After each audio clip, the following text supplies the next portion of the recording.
As with Dowie, we want to hear everything from your point of view. Got together 3 years ago? Yeah. Good relationship initially? At the start it was, yeah. Yeah? Did it start with his drug taking after his father died? Yeah. What, just all of a sudden he started taking drugs and became he was unreasonable? taking What? drugs for ages, but I didn't know. I was just gullible, I suppose. Is that true? What ages for Dad?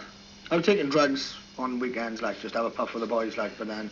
What, before your father died? Yeah, yeah. But you said it was just from when you died? No, I didn't. So he covered it up before? Well, I didn't know he was taking, like, amphetamines. I knew he smoked cannabis, yeah. He said that the relationship suddenly became, you know, very difficult, very, well, up and down, a roller coaster. Is that fair? Yeah. I mean, he started making some really quite horrible accusations, didn't he?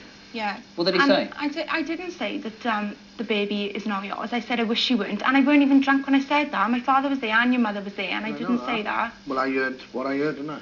This whole story centres on what you actually said that night. But would it not be fair to say that irrespective, and we'll do the DNA, right? Yeah. But isn't it fair to say as well, this is a relationship. You split up 10 times? More than that, probably. Yeah. Have you cheated during the relationship? No, I haven't cheated. No. I've been with somebody else when we split up, and I've told him all about that. He knows when. Since you split up, you've been with somebody else? Yeah. And him last night? Yeah, well, I told you not to say that as well, Del. You told him not to say that? Yeah. I didn't know that. I don't know what it is about him. He can just wrap me around his little finger, and he knows that. But this is a relationship that's gone up and down like, you know, the worst type of relationship. We repeat, you've split up 10 times. You know that there is something about you two, right, apparently, that doesn't gel. But you've got a kid, allegedly. We'll find out if you're the father. He's got a 5-month-old baby, yeah? But he had doubts for ages. I think it's just the paranoia of the drugs. I do. You doubted him a lot, didn't you? Text messages, you used to go through his phone. Yeah, I still do go through his phone. Do you? Yeah. You're not with him? But I still do. What, did you go through his phone last night? Yeah. What, after you slept with him? No, I didn't sleep with him last night. You went through his phone? You're not even with him and you went through his phone? Yeah, because he told me to order, so I had a look. Because I think that if he got another girlfriend, then it should be big enough to tell me.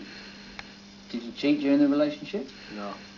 Have you stopped as well? I'm not being unfair when I say this. Have you stopped to think how difficult it's been for Leslie on her own? You had postnatal depression, didn't you? Yeah, really. And I think, you know, on a serious note, that is one thing that we don't read or hear enough about in this country. People go, oh, she's got postnatal depression, and tend to sweep it under the carpet. It is a terrible, terrible thing for a woman to go through. And a lot of women who struggle to bring up kids on their own have to deal with that. Have you had support, or have you been literally on your own? Well, on my own, really, but I went to the doctors. My friends have helped me a lot. My friends, I wouldn't have been able to do it without my friends. Is this a classic, you two need your eggs banged together, we need to do the truth and make this work? Or is this the old, we can't live together and we can't live without each other? Is this the old, I don't want to be with him, but he's not going to be with anybody else? Yeah, it is. Sometimes, yeah. It is, like. But I think we do just need our eggs banged together, like, you know. What do you want to... Oh, you came to the right place. What do you want to say to him? Because today's your chance. You know, in an environment where you can say what you want, in control. Tell him. What do you want to say to him? I just think you're really cheeky asking me for your DNA test. You'll find out the truth anyway. And you've made up your decision. You can give up the drugs for the army, but you couldn't have done it for me and the baby in the beginning. No, I didn't give up the drugs for the army. So why did you give up the drugs? I gave up the drugs and then decided to go in the army. So you can just do it for no reason, but you couldn't have done it when we just had a newborn baby. It's not as easy to do all that. Well, it was, obviously, just now. You've got to wean yourself off of them now, you know what I mean? Well, you've only been split up 3 weeks, and in that short period of time, you become drug-free and decided to join the army. No, why 3 couldn't months. you... All right, why couldn't you do that in the 3 years